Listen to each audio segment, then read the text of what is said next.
Ladies and gentlemen, I asked, you answered. It's going down. Project Rust Bucket Miata commenced. Damn, that was freaking cool. Felt like I was launching something to NASA. I felt like Elon Musk for a second. Now guys, I know we always see all over YouTube cool, crazy builds. Hell, I've done a few of them. I got a few of them going on. And when you think of Miatas, well, they're just as cool as any other car. Now, you got the Hellcat Miata, which, you know, yours truly is building out. We're doing it. It's gonna look freaking sick. Then you see a bunch of other channels with LS Miatas, K-Swap Miatas. There's like all kinds of Miatas all over the internet. But what happens when you plan to scrap one, but the Miata gods have something else in mind? You get a mini-series. We're gonna call it Project Rust Bucket Miata. Yeah, you think I was gonna just stop recording? You were crazy, girl. It's not going anywhere. It's easier if you turn around and do it. I know that, but I gotta first get room to turn.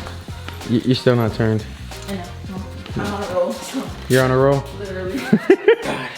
You sound like you're working more than I. Because I am. Okay. One hand, look at that. The strength. I'm helping you push. Yes, mentally, right? Here, do not crash it.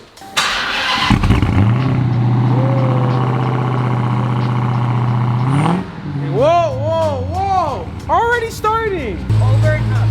Over and up. Yep. And then just slow it up. Keep your foot on the clutch. Keep it on the clutch. Let's go. You see? I knew you had it in you. Yep. Turn. You're a natural. Oh, it's working. It's working. Run, run, run, run, run. Let's go. All right, back in it. Yeah, you are gonna make it. Do you understand how small this car looks right now? Sheesh, man. This thing is definitely Rust Bucket for sure. Right there, you're good. Where we are, what's October? Ooh, old school. They're all old school. They are? I think so. It's a Thunderbird. You read that. Yeah, it's right. Yeah. I was like, I know you read that. I should have been like, it's a 1957 Ford Thunderbird. See, so guys, when I think of a Miata, I think drifting, cool little cars, and just something. Small cars you can't get out of. Small cars you can't get out. Yeah, I seen you struggling back there. You're lucky I didn't get that on camera. This car right here, it's a really cool looking car. You guys already know, we bought it for a parts car, but we ended up getting lucky, found another show, and we didn't have to destroy this one. Now, when we started digging a little bit around into this, we had found a bunch of rust in the back. It was bad. Yeah, it was really bad. There was like Bondo. We have to rust both. I mean, what is it called? Rust repair. Yes, we're gonna definitely have a bunch of rust repair panels that we're gonna have to do. We're gonna have to go through this entire thing. You guys said you wanted to see a complete 5-day flip. This is day 1. I do know that from what I've seen on the forums and just looking into these cars, especially in the Northeast, they have a lot of rust issues. The one kid that I bought parts from, the frame rails on these things, I guess, tend to go really bad. And that's one thing that obviously, before we go ahead and sell it, we want to make sure that the frame is intact. I don't know. It's so in the... I have no idea. I don't know. So we gotta have to check. Do they not have like undercover like protection? I really don't know. Because they said that the first gens, they didn't have that rusting issue, but then again, I'm wrong. I don't know if that's what the kid told me. He said from 90 to 97, they didn't have the rust issue, but then from like 99 to 2005, they have horrible rusting issues. One thing that I can honestly say that will destroy our 5-day thing would be those frame rails being rusted out. Our luck, it always ends up happening. I'm handing you the key. Yes. And of course, my luck. Are you gonna see it? I can already see it. I can see through it. You can see through it? See, so this is not gonna stop our 5-day, what is it? Our 5-day, challenge. Yeah, no, not, but what is the word when you're trying to meet the deadline? I want to meet the deadline. What is the word? What's the number? The 911. This is not gonna stop our 5-day deadline. It's just gonna mean I have to work extra hours behind the scenes. I might just involve you guys. I don't know yet, but it is not pretty at all. Do you wanna grab a hammer? Like a hammer or not? No, hammer. Jeez, you're about to bend the frame. We don't need the frame to be bent. We just want to. I wasn't gonna whack it hard. But it's just, yeah, no. We want to be able to just get a hammer on it and test the frame out. Here, let me see. No, I'm gonna do it. Of course you want to do it. This is the fun part. Yeah. Whoa.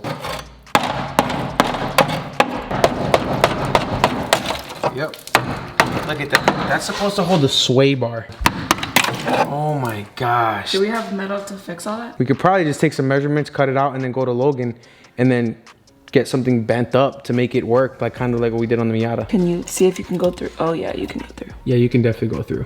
What I'm thinking is we're probably gonna have to undo all this now. It's gonna be a little more work. So take all the suspension out? Yeah, we're gonna have to remove this part of the suspension, the sway bar, and get all this stuff off. But the good news is that keep the motor in, right? I think we're gonna have to remove the motor, guys, but we're gonna have to take all this out and then remove the radiator, remove all these brackets, and then when we go to get a new piece of metal from Logan's, luckily we have the holes here already, so we just use that as a reference and then drill the holes out and then make new rib nuts that go on the new frame rails that we'll have to be building out. And you know what? We gotta do that in a day. Jesus, it's already starting. Now you know why we want to move out of New England. It kills the cars, guys. It kills it so bad. That is insane. Like, look at all that rust You can everywhere. literally see through it. Really? Yeah. Here, let me see underneath. Let me see. Oh my God. Actually, I didn't even check the other side. I'm already defeated. You can see through it. You really can? Camera, yeah. Nuh-uh. Yeah. Oh, this is even worse. All right, guys. Well, this is probably gonna take us about a day, so I don't know. We'll see if we're still on day one by the end of all of this. Hopefully, yeah, we are, but if not, at least you understand. Tuesday, October 26th, 12:30, day one. The life of a broke YouTuber.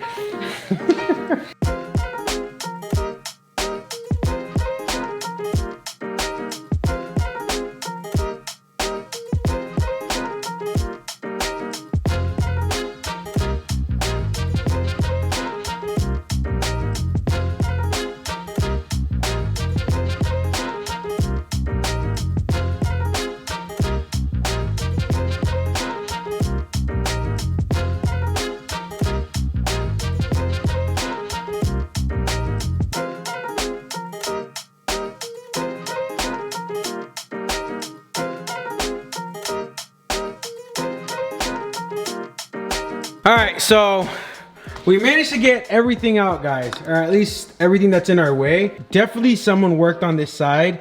Now, before we get into the bad news, good news is everything on the top on this side is good. But the driver's side, completely different story. This side is horrible.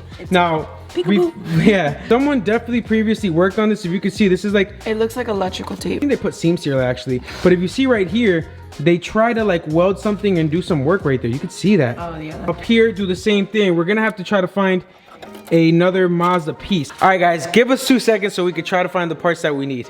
Fingers crossed we can get our hands on everything today. All right, so we have good news and we have more good news, hopefully. Now, the good news is that we're probably gonna end up scrapping this shell, and I know some of you guys are gonna get bummed, but listen, the only reason why I might be considering this is a 5-day project, guys. We need to get it done. Now, reason number 2 is I'm gonna have to try to buy a frame section, and unfortunately for us, they're looking for about $200 to $250 on just that piece, not even the whole front part. Now, I could do that and still wait a few more days for the junkyard to make the cut, but I actually was doing some research on Facebook Marketplace, guys, and I think we found someone that has a complete shell for us. Now stay with me. Now I know you're probably thinking, well, wait a minute, wasn't this supposed to be repair of that rust bucket? Well, we can spend time repairing that rust bucket, but the amount of time we're gonna spend on that, guys, we wanna get a flip. This is more of a kick it, flip it. So if we got a good soft top, a good clean shell, don't have to spend a bunch of hours doing metal repair, and all we would have to do is swap everything over to that shell. Yes, he has the title. It is clean. I just am waiting on confirming on how many miles it has. If it's around the same amount of mileage, then guys, we'll be in way better shape to be able to swap everything over, get it painted, and get this car sold, junk this one out, and recuperate some cash to keep the content flowing. But the only issue is, this is the one problem, is I'm waiting to hear back from the guy. I already wrote to him. We talked a few times. I gave him my number, and now it's a matter of a waiting game. So while I wait, I guess I'll just get started on this, because then if I end up needing to repair this, well, I already have, ooh, my phone, that might, hold on, that might be him. Wasn't him. False alarm, guys, false alarm. But either way, if he ends up falling, if the deal does fall through, it's looking like I might have to pull the engine and repair this properly, which kind of freaking sucks. But anyways, I guess we'll just get back to work, and hopefully he gets back to me before I start tearing this thing apart, so then I know 100% that we have ourselves a complete rolling shell.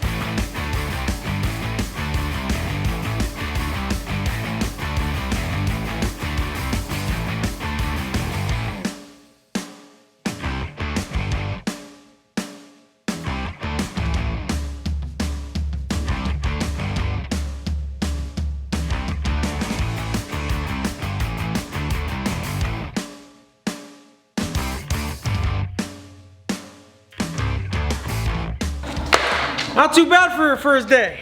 All right. So guys, we got good news. We got better news, and then we got kind of bad news. Now, I think I'm gonna start with the kind of bad news. So, the kid that I was planning on getting the other show from, now I've been going back and forth with him. The kid's out of Jersey, and unfortunately, it doesn't seem like we're meeting eye to eye. He kind of raised up the price because he knew I really wanted the show, but at the same time, he's including the soft top, so it's still a good deal. So I'm not trying to complain about it, but then when I'm trying to give him like my phone number, say, hey, yeah, man, you know what? I'm serious. I'll meet up with you. He doesn't want to really give me a clear-cut answer. Now, I'm not gonna just jump the gun, because if you guys remember with the all-wheel drive Hellcat harness, I thought the guy was scamming me too, but luckily ended up sending it, and we ended up getting our harness, the engine harness for the all-wheel drive Hellcat. So I'm not gonna jump the gun, but that kind of leaves me in a little predicament. And what's going on is, I pretty much have everything disconnected that I need to remove the engine. The only thing I have left is like this huge, strong support bar. I actually started removing the bolts, and when I took out the first one, it didn't move, but the second one, once I broke that thing free, it came down on me, and I was like, whoa, I had to stop real quick. You know, I don't want the thing to fall on me.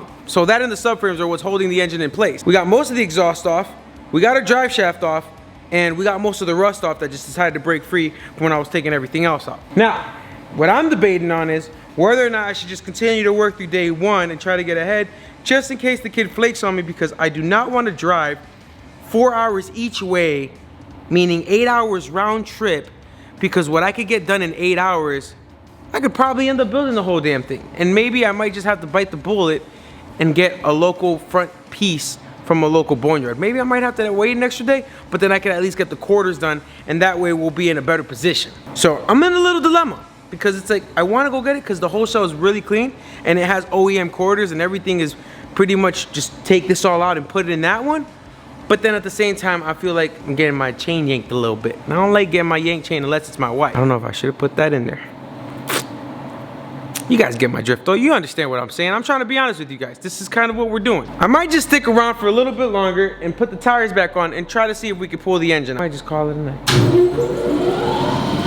That's a sign, see? That's a sign. Shut up and get back to work. We'll see where we're at in about an hour, guys. I feel like amazing. I can't see a way out. I've been stacking face down off canvases I painted. I just spent the rain day on drip I can't afford, but that's the price I pay for the memories I'm making. I've been going places. I've been shaking hands for a chance to really make it. This life is so abrasive. So I almost gave it. All this that I'm laying, and it's only the... You know what sucks?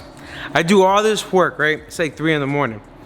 And the one thing that I finally break free to get this engine to go do the pop sound, you know, that big old pop where you're like, damn, I'm finally free. I missed it. I freaking missed it. How's the camera dying so damn quick? How am I outlasting you guys? Cold coffee, gotta love it. Just gotta think of it as like iced coffee. So it's officially, well, it's not yet officially day 2 because we technically started at 12:30. So I guess late in the fourth quarter, guys. In day 1. Now I know you're probably wondering, well, dude, why don't you just pull the whole engine out? Reason why I'm not doing that yet is because I don't know if the kid is gonna flake on me or not. So if we don't have an address, at least the engine's up high enough. We'll fix this up, we'll fix that side, then that way we'll be done with the front frame rails and we'll jump on the back, which will probably lead into day 2. But I don't know, we'll see how everything goes. I'm calling it a night. I'll see y'all mañana. Day 1 officially over. Sorry for the mess. It's alright. I'm used to it. You used to it? Yes. Hey, listen, at least we got progress done. That is so satisfying to watch, I'm not even gonna lie. Just seeing it just get covered and soaked up. I'll be honest with you, I'd probably do 5 Hellcat swaps before I do pulling another Miata engine. But do you think it's because it's rusted and not like newer? I have no idea. I just know that it was a pain in the butt. Because I bet if this one was that old, it would be a pain in the butt too. I don't know. It's probably also because I didn't know what to look for. And then like the one thing that held me up was a freaking the steering column shaft, guys. Last night I missed the good old pop when you get something done. And I was so upset because I was working so hard and I wanted to get it on film where you could just hear me working so hard and it's just boop. Nope. Just add the effect. No, it's not the same. Be like engine pop. Nah. The pop and the relief and the celebration of when something finally comes undone after like 8 hours, 9 hours of work. Put it back together? Hell no. You are crazy. I'll put it back together when we finish. Talking about putting it back together, guys. There's 2 options that I was already telling you guys about, but it looks like I'm gonna go with option 2. I know yesterday when we were talking, I was saying how I wanted to just go get this show from this kid out of New Jersey, but Like I told you guys last night, if he hasn't gotten back to me by 10 o'clock the next day, which is already 11 o'clock today, I'm probably not gonna be able to go see it because he's been sounding kind of sketchy. You just know when you're dealing with someone, it's like, you don't know if you wanna waste your time. I feel like I'm wasting my time talking with this kid, and to drive 4 hours each way, 8 hours, that's a whole work day. We could probably get all the metal work done and knocked out, at least put on by the time we get back, and we'll still have some money in our pockets. Yeah. And he tried to raise the price on me. Not gonna get into that conversation, but he tried to raise the price on me. I was like, hey man, how much you want? You said you're not getting into the conversation. I have to just tell him that. Can I just tell him that part? We've gotten hella progress done already. Project Rust Bucket is making a lot of headway. Do you remember how it goes back together? Of course I remember how it goes. Girls, I'm just saying. I take things apart and put them back together. I just take things apart. Yes. And I can put a wiring harness in. Kind of. When I you don't did have that meat, one. yeah. Where's this go? Where's that go? That's a wrap for day one. Thank you guys for watching. Smash the like button. Love you guys. Peace.